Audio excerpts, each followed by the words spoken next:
నమస్కారం న్యూస్ 21 కి స్వాగతం. హెడ్లైన్ చూద్దాం. తొలుత చంద్రబాబు, మంత్రుల తర్వాత జగన్, శాసనసభలో ప్రమాణ స్వీకారం.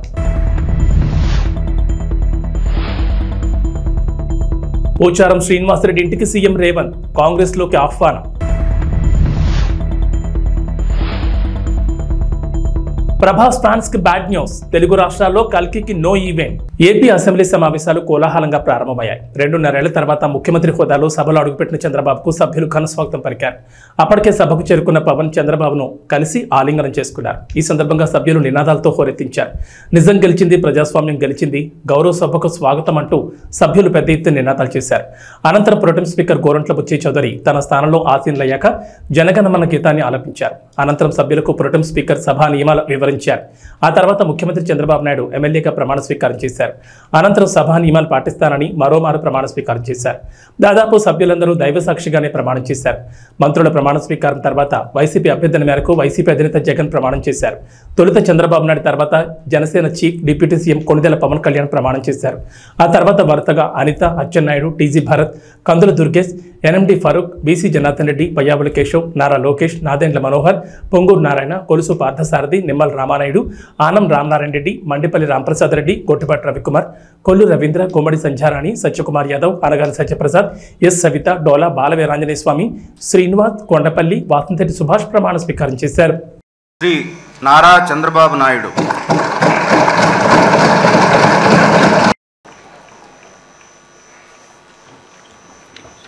కొణిదెల పవన్ కళ్యాణ్ అనే నేను శాసనసభ సభ్యుడిగా ఎన్నికైనందున శాసనం ద్వారా నిర్మితమైన భారత రాజ్యాంగం పట్ల నిజమైన విశ్వాసం, విధేయత చూపుతానని, భారతదేశ సార్వభౌమాధికారాన్ని, సమగ్రతను కాపాడుతానని, నేను స్వీకరించబోయే కర్తవ్యాన్ని శ్రద్ధాశక్తులతో నిర్వహిస్తానని దైవ సాక్షిగా ప్రమాణం చేస్తాను.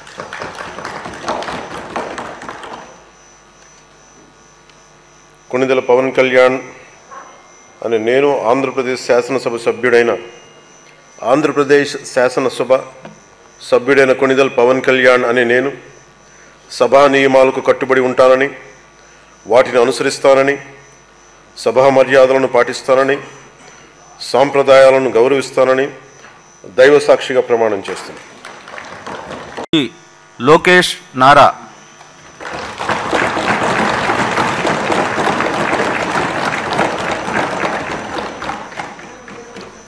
నారా లోకేష్ అనే నేను శాసనసభ సభ్యుడినైన ఎన్నిక అయినందుకు శాసనం ద్వారా నిర్మితమైన భారత రాజ్యాంగం పట్ల నిజమైన విశ్వాసం, విధేయత చూపుతానని, భారతదేశ సార్వభౌమ అధికారాన్ని, సమగ్రతను కాపాడుతానని, నేను స్వీకరించబోయే కర్తవ్యాలను శ్రద్ధాశక్తులతో నిర్వహిస్తానని దైవ సాక్షిగా ప్రమాణం చేస్తున్నాను. ఆంధ్రప్రదేశ్ శాసనసభ సభ్యుడైన నారా లోకేష్ అనే నేను సభ నియమాలను కట్టుబడి ఉంటానని, వాటిని అనుసరిస్తానని, సభ మర్యాదలను పాటిస్తానని, సాంప్రదాయాలను గౌరవిస్తానని దైవ సాక్షిగా ప్రమాణం చేస్తున్నాను.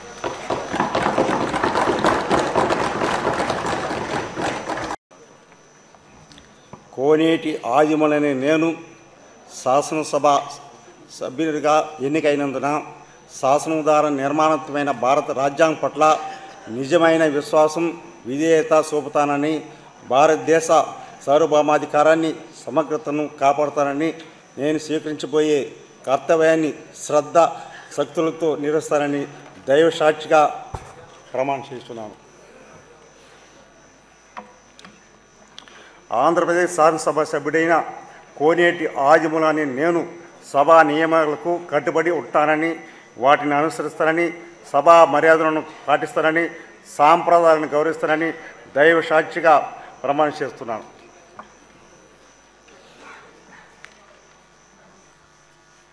శ్రీ ఆదినారాయణ రెడ్డి.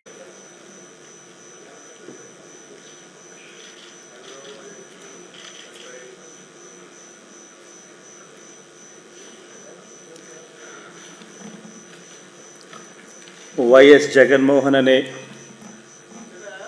నేను, జగన్మోహన్ రెడ్డి అనే నేను శాసనసభ సభ్యునిగా ఎన్నికైనందున శాసనం ద్వారా నిర్మితమైన భారత రాజ్యాంగం పట్ల నిజమైన విశ్వాసం, విధేయత చూపుతానని, భారతదేశ సార్వభౌమాధికారాన్ని, సమగ్రతను కాపాడుతానని, నేను స్వీకరించబోయే కర్తవ్యాన్ని శ్రద్ధాసక్తులతో నిర్వహిస్తానని దైవసాక్షిగా ప్రమాణం చేస్తున్నాను.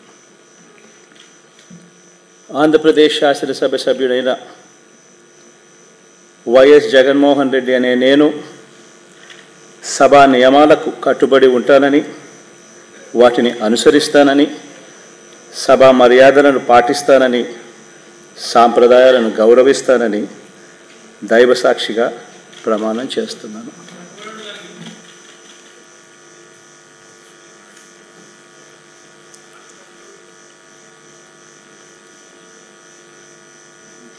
శ్రీమతి అదితి విజయలక్ష్మి గజపతిరాజు పూసపాటి.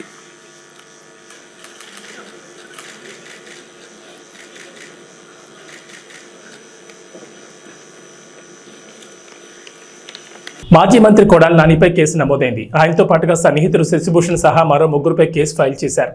ఎన్నికలకు ముందు తమతో బలవంతంగా పదవులకు రాజీనామా చేయించారని వాలంటీర్లు గుడివాడ పోలీసులకు ఫిర్యాదు చేశారు. దీంతో కొడాలి నానితో పాటుగా ఆయన సన్నిహితులు మరో ఇద్దరిపై కేసులు నమోదు చేశారు పోలీసులు.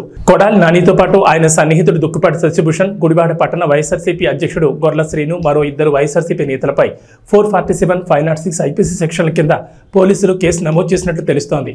మరోవైపు కొడాలి నాని తాడేపల్లి జగన్ నివాసంలో జరిగిన వైఎస్ఆర్సీపీ సమావేశంలో పాల్గొన్నారు. అక్కడ చర్చించిన అంశాలపై మాట్లాడారు. చంద్రబాబు ఎన్నికల్లో దొంగ వాగ్దానాలు ఇచ్చి అధికారంలోకి వచ్చారని మండిపడ్డారు. విశాఖలోని ఋషికొండపై టీడీపీ తప్పుడు ప్రచారం చేస్తోందని ధ్వజమెత్తారు. ఎన్నికల్లో హామీ ఇచ్చిన సూపర్ 6 ఎప్పుడు అమలు చేస్తారో చెప్పాలని కూటమి ప్రభుత్వాన్ని ప్రశ్నించారు. నిరుద్యోగులకు ఇస్తామన్న 3,000 ఇవ్వాలన్నారు. తెలంగాణలో బీఆర్ఎస్ కు మరో షాక్ తగిలే అవకాశం ఉంది. అసెంబ్లీ మాజీ speaker BRS MLA Pocharam Srinivasareddy ఇంటికి ముఖ్యమంత్రి రేవంత్ రెడ్డి వెళ్లారు. వీరి భేటీలో మంత్రి పొంగులేటి శ్రీనివాసరెడ్డి కూడా ఉన్నారు. తాజా రాజకీయాలపై చర్చల అనంతరం పోచారంను కాంగ్రెస్ లో చేరాలని సీఎం రేవంత్ రెడ్డి ఆహ్వానించినట్లు సమాచారం. దీంతో పోచారం శ్రీనివాసరెడ్డి హస్తం గూటికి చేరడం దాదాపు ఖాయమైనట్లేనని చర్చ నడుస్తోంది. ప్రస్తుతం పోచారం కామారెడ్డి జిల్లా బాన్సువాడ నియోజకవర్గం ఎమ్మెల్యేగా ఉన్నారు.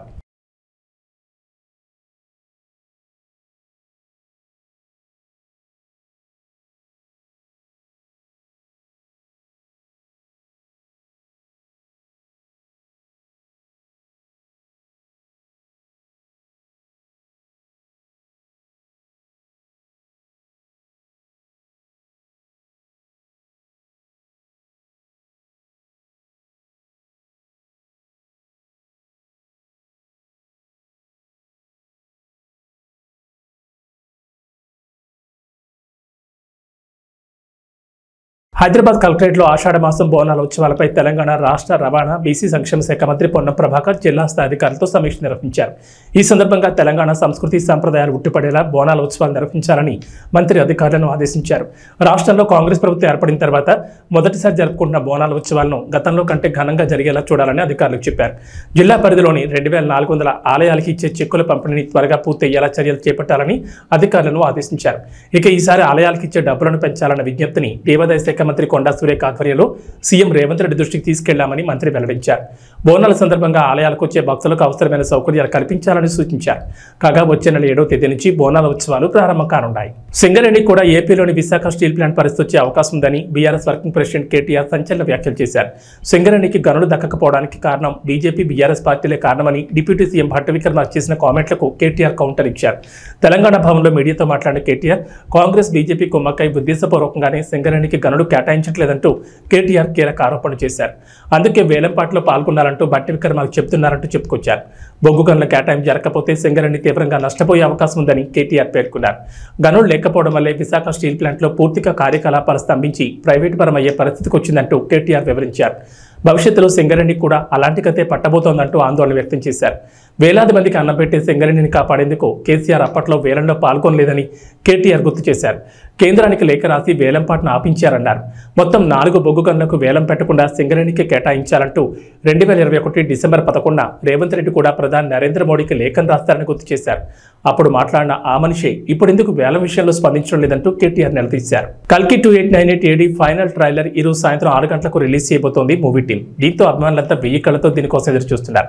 ఈ ట్రైలర్ చాలా అద్భుతంగా ఉంటుందని ఫ్యాన్స్ బలంగా నమ్ముతున్నారు. ఎందుకంటే ఈ ట్రైలర్కి సంబంధించిన కొన్ని విజువల్స్ ఇప్పటికే నెట్టింట్లో లీక్ అయ్యాయి.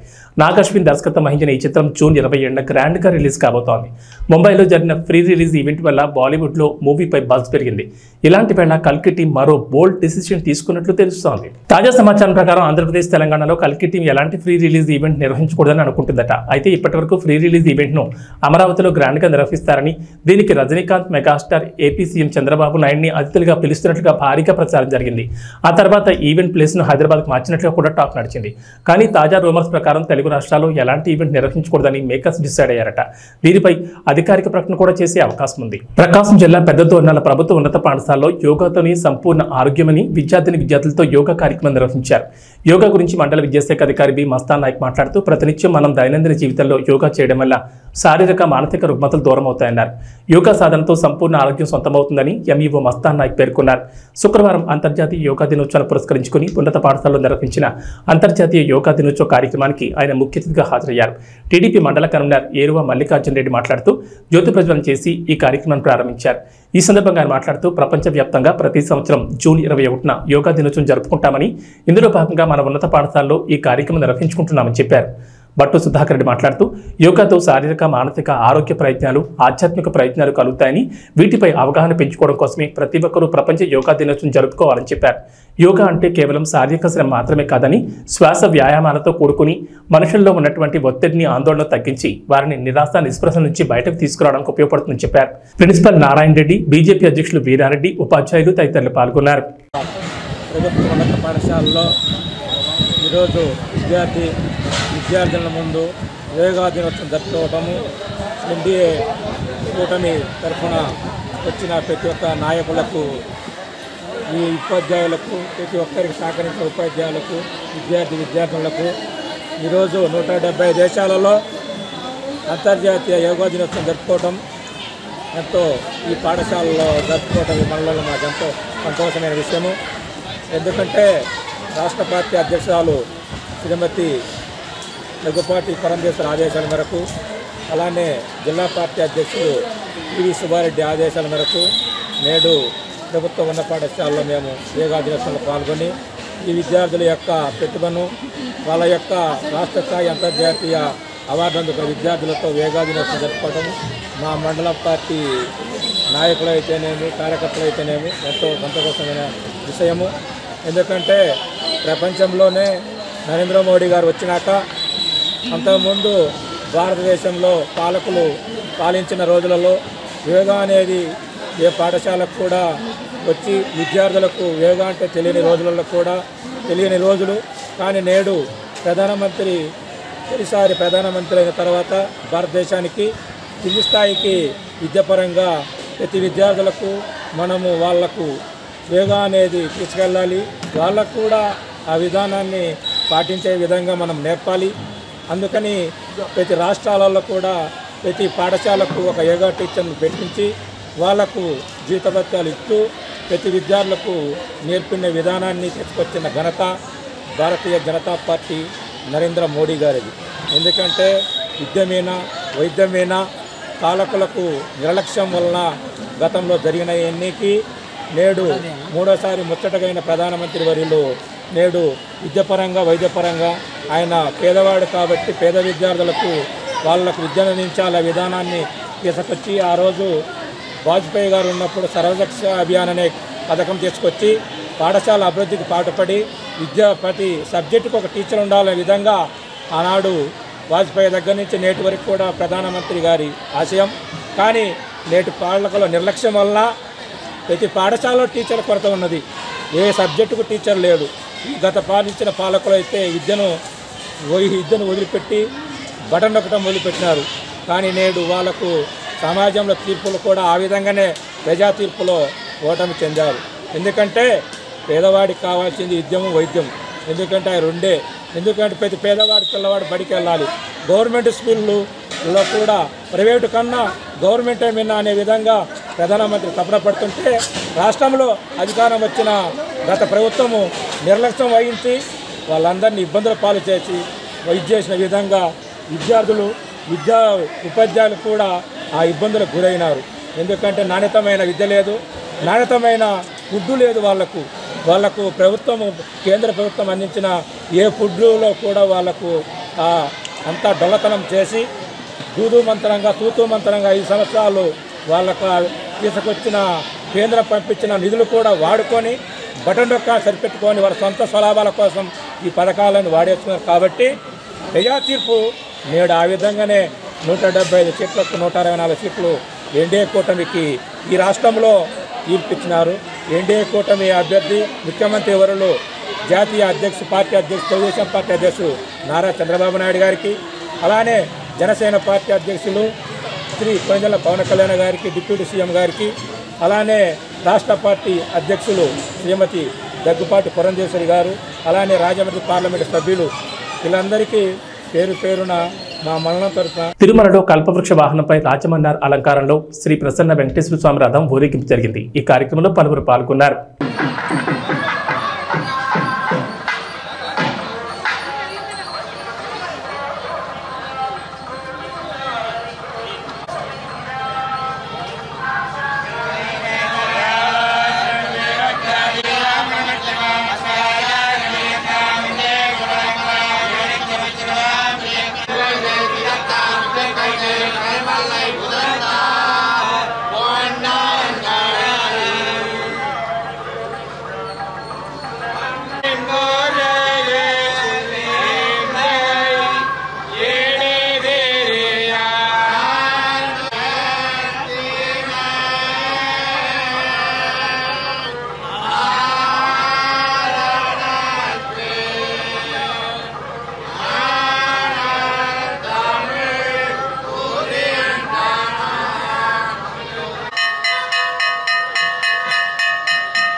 కర్నూలు జిల్లా పెద్దకడుబూరు మండలంలో ఇటీవల మండలంలోని పలు పాఠశాలలో విద్యార్థులకు విద్యా కానుక కిట్లు పంపిణీ చేశారు. ఈ పంపిణీ కార్యక్రమంలో ఏమాత్రం ప్రోటోకాల్ పాటించకుండా మండలంలోని స్థానిక ఎంపీపీని, జడ్పీటీసీని, ఎంపీటీసీలను కానీ సర్పంచులు కానీ కార్యక్రమానికి ఆహ్వానించకుండా మండల స్థాయి అధికారులు ప్రవర్తిస్తున్నారని, అలాగే కార్యక్రమంలో ఏమాత్రం ప్రోటోకాల్ లేని వ్యక్తులతో పంపిణీ చేస్తున్నారని పెద్దకడుబూరు మండల అధ్యక్షురాలు బాపురం శ్రీవిద్య మండిపడ్డారు. ప్రోటోకాల్ పాటించకుండా వ్యవహరించిన అధికారులపై తక్షణమే చర్యలు తీసుకోవాలని జిల్లా కలెక్టర్కు ఫిర్యాదు చేసినట్లు తెలిపారు. ఇకనైనా ప్రభుత్వ కార్యక్రమాల్లో మండల ప్రజాప్రతినిధులను ఆహ్వానించే విధంగా అధికారులకు ఆదేశాలు ఇవ్వాలని జిల్లా స్థాయి అధికారులను కోరుతున్నామన్నారు. ముఖ్యంగా వివిధ శాఖల అధికారులకు తెలియజేయగా ప్రజల చేత ప్రజాస్వామ్య పద్ధతిలో ఎన్నుకోబడిన ప్రజాప్రతినిధులకు ప్రోటోకాల్ పాటించాలనేది ప్రభుత్వ నిబంధన. ఆ నిబంధనను పాటించకుండా ప్రభుత్వం అమలు చేస్తున్నటువంటి కార్యక్రమాల్లో ఖచ్చితంగా స్థానిక సర్పంచులు కానీ, ఎంపీటీసీలు కానీ, మండల అధ్యక్షురాలను కానీ ప్రోటోకాల్ ప్రకారం ఖచ్చితంగా పిలవాలి. కానీ ఆ విధంగా కాకుండా ప్రోటోకాల్ లేనటువంటి వ్యక్తులు ఈరోజు స్కూళ్ళలో వెళ్ళి కిట్లు పంచుతూ ఉన్నారు. దీనిపైన సంబంధిత అధికారులకు, అదేవిధంగా ఆదోని సబ్ డివిజన్ కలెక్టర్కి అయితేనేమి, జిల్లా కలెక్టర్కి, అదేవిధంగా సీఓ దృష్టికి ఖచ్చితంగా తీసుకెళ్తాం. స్థానిక ప్రజాప్రతినిధులను విస్మరిస్తే మాత్రం ఖచ్చితంగా అధికారుల మీద చర్యలు తీసుకునే విధంగా మేము పోరాడతామని చెప్పేసి ఈ సందర్భంగా మేము తెలియజేస్తా ఉన్నాం. అంతేకాకుండా గతంలో సర్పంచుల మీద తెలుగుదేశం పార్టీ ఎన్నో పోరాటాలు చేసింది. సర్పంచుల హక్కులను కాలరాస్తుందని చెప్పేసి అనేక సందర్భాల్లో వాళ్ళు చెప్పారు. అదేవిధంగా మండల సర్వసభ్య సమావేశాల్లో కూడా సర్పంచుల హక్కులను కాలరాస్తున్నారని చెప్పేసి వాళ్ళు ఎన్నోసార్లు క్వశ్చన్ చేయడం జరిగింది. మరి ఈరోజు మీరు చేస్తున్నది ఏమిటి? గత 10 రోజులుగా ఈ గ్రామంలో సర్పంచుకున్నటువంటి హక్కులను మీరు హరించి ఎవరో ఇన్ఛార్జీలను పెట్టి ఒడ్డే పురుషోత్తం అనేటువంటి వ్యక్తిని పెట్టి అరాచకంగా దాదాపు ఎన్ని కులాలు ఈ గ్రామంలో మీరు వేస్తూ ఉన్నారు. ఎవరిని సంప్రదించి వేస్తున్నారు? ఈ దేనికోసం ఇస్తున్నారు? మీరు చేసేటువంటి పనులు ప్రజలు ఆల్రెడీ సిగ్గుతో తలదించుకునే విధంగా సమాజము మిమ్మల్ని ఆల్రెడీ దుమ్మెత్తి పోసే విధంగా మీరు వ్యవహరిస్తూ ఉన్నారు. ఇది సరైనటువంటి పద్ధతి కాదు. ప్రజాస్వామ్య వ్యవస్థలో ప్రజల చేత ఎన్నుకోబడింది సర్పంచ్కి కనీస సమాచారం ఇవ్వాలి. మీరు ఖచ్చితంగా అధికారంలో మీరున్నారు. మీరు మాకు సహకారం అందిస్తే ఖచ్చితంగా ప్రభుత్వానికి మేము కూడా సహకారం అందిస్తాం. సర్పంచులు మాకు సహకారం అందించకుండా సర్పంచులను లెక్క చేయకున్నటువంటి విధంగా మీరు ముందుకెళ్తే ఖచ్చితంగా సర్పంచుల సంఘం తరఫున జిల్లా ఎత్తున పెద్ద ఎత్తున పోరాటాలు చేస్తాం, ధర్నాలు చేస్తాం, అవసరమైతే ఆందోళన చేస్తాం, ఆఫీసులు ముట్టడిస్తాం, అధికారులను నిలదీస్తామని చెప్పేసి ఈ సందర్భంగా హెచ్చరిస్తున్నాం. గ్రామంలో ప్రతి ఒక్క చిన్న పని కానీ పెద్ద పని కానీ సమస్యలు వస్తాయి. సర్పంచులు పెద్దలు మాత్రం మీద ఇది ఎక్కడ న్యాయం అని చెప్పేసి ఈ సందర్భంగా తెలియజేస్తా ఉన్నాం. ఎందుకంటే గ్రామంలో ఏ చిన్న సమస్య వచ్చినా ఖచ్చితంగా సర్పంచ్ దృష్టికి ఖచ్చితంగా తీసుకురావాలి. సర్పంచ్ ఆధ్వర్యంలో జరగాలి. సర్పంచ్కి తెలియకుండా మీరు ముందుకెళ్తే మాత్రం ఖచ్చితంగా మేము రాబో కాలంలో పెద్ద ఎత్తున ఉద్యమాలు చేయడానికి ఏమాత్రం వెనకాడమని చెప్పేసి ఈ సందర్భంగా తెలియజేస్తున్నాం. అది అంతేకాకుండా మండలంలో ఎక్కడ ఏ కార్యక్రమాలు జరిగినా, ఏ శాఖలో ఏ విధమైనటువంటి ప్రభుత్వ కార్యక్రమాలు జరిగినా ఖచ్చితంగా స్థానిక మండల ఎంపీపీని అయితేనేమి, జెడ్పీటీసీలు అయితేనేమి, స్థానిక ఎంపీటీసీలు అయితేనేమి, స్థానిక సర్పంచ్ అయితేనేమి ఖచ్చితంగా ఆహ్వానించాలి. వారి చేతుల మీదనే కార్యక్రమాలు జరిగే విధంగా మీరు అధికారులు కూడా చర్యలు తీసుకోవాలని చెప్పేసి ఈ సందర్భంగా తెలియజేస్తా ఉన్నాను. T20 వరల్డ్ కప్లో భాగంగా బార్బడోస్లోని కెన్సింగ్టన్ ఓవల్ వేదికగా గురువారం ఆఫ్ఘనిస్తాన్తో జరిగిన మ్యాచ్లో భారత్ 47 పరుగులతో ఘన విజయం సాధించిన విషయం తెలిసిందే. ఈ సునాయాస విజయం పట్ల భారత్ కెప్టెన్ రోహిత్ శర్మ ఆనందం వ్యక్తం చేశాడు. జట్టు సభ్యులందరూ అద్భుతంగా రాణించడం వల్లే విజయం సాధ్యమైందన్నారు. అలాగే స్థానిక పరిస్థితులపై విస్తృతమైన అవగాహన ఉండడంతో ప్రణాళికాబద్ధంగా వెళ్లి ఆల్రౌండ్ ప్రదర్శనతో ప్రత్యర్థి జట్టును చిత్తు చేసినట్లు తెలిపాడు. మ్యాచ్ అనంతరం హిట్ మ్యాన్ మాట్లాడుతూ, గత 2 ఏళ్లుగా మేము ఇక్కడ T20 ఆడుతున్నాం కాబట్టి మేము ఇక్కడ పరిస్థితులను అర్థం చేసుకున్నాం, తదనుగుణంగా ప్లాన్ చేశాం. ఇక్కడ పరిస్థితులకు అనుగుణంగా బ్యాటింగ్ చేయడంతో 180 పరుగులు మంచి స్కోర్ సాధించాం. ఇది బ్యాటర్ల నుండి గొప్ప ప్రయత్నం. అలాగే మాకు క్లాస్ బౌలర్లు ఉన్నారు, దాన్ని సంపూర్ణంగా ఉపయోగించుకున్నాం. ప్రతి ఒక్కరు వచ్చి వారి పని వారు చేశారు. ఇక బ్యాటింగ్ సమయంలో పిచ్ కొంచెం స్లోగా ఉండడంతో బ్యాటర్లకు రన్స్ రాబట్టడం క్లిష్టంగా మారింది. సూర్య, హార్దిక్ కీలకమైన భాగస్వామ్యం అందించడం మాకు కలిసి వచ్చింది. ఆ తర్వాత బౌలింగ్లో జస్ప్రీత్ బుమ్రా 4-1-7-3తో అద్భుతమైన ప్రదర్శన చేశాడు. అతను ఏం చేయగలడో మాకు తెలుసు. అతన్ని తెలివిగా ఉపయోగించడం మాకు ముఖ్యం. ఈ మ్యాచ్లో అదే చేశాం, ఫలితం వచ్చిందని రోహిత్ చెప్పారు. ఏబీ బులెటిన్ విశేషాలు. నమస్కారం.